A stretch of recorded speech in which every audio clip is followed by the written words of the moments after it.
કહેવતમાં એવું કહેવાયું કે ઘરજે ગધાડાને બાપ કીધું આ ચમ એમ ચમ કહેવત કહેવાય. હા આ કહેવત એવી કે પેલા ગધારોથી કોમ કરતો ગધારો હતો ને એને બધું માલ સામાન બધું ફેવરતા. હા બરાબર. હા હવે એ માટી ગોતતો હતો ને મય માલ ને હેર્યો માટલું મોટું ચરવું ને એકડ્યો ઘણો ને હા તે ચરવું અમે ઘેર લઈ જવો ગધારા ગુણમાં ભર્યું ગધારું વાળું બેસી ગયું વજન થયું એટલે અને પછી પેલા કીધું કે બાપા આજ હે તારી ઘર જ છે મારે બાપ ઘર ભેળા થોડ ને લૂંટાઈ જઈશું આયેલું હાથમાં જ અને તને મારશી ને મને મારશી એટલે એમાં બાપ કીધો તો એને ગધાડાનો બાપ એમને નતો કીધો. એમને નતો કીધો ઘરજી કીધો તો. આ કહેવત એમને નહીં પડે. આ કહેવત એમને નહીં પડી આમાં કહેવત પડી. હા આજ હેડ ને આજ તારો બાપ કીધો ન કે હેડ બાપા હેડ આજ નહીં આજ બાપા હેડ ઉભો થા લૂંટાઈ ગયા લૂંટાઈ જઈશું. ચંદુબા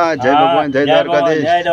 જે વાત કરી છે અંબારામભાઈ ખરી વાત કરી અમાભાઈ. હા બાપ કેવું પડે કોઈ પણ માણસને ઘરજે બાપ કહેવો પડે. ઘરજે બાપ કેવું પડે. હા જય દ્વારકાધીશ. જય દ્વારકાધીશ. અમારો વિડીયો ગમ્યો લાઈક કરજો, શેર કરજો, કોમેન્ટ કરજો. કોમેન્ટ કરજો.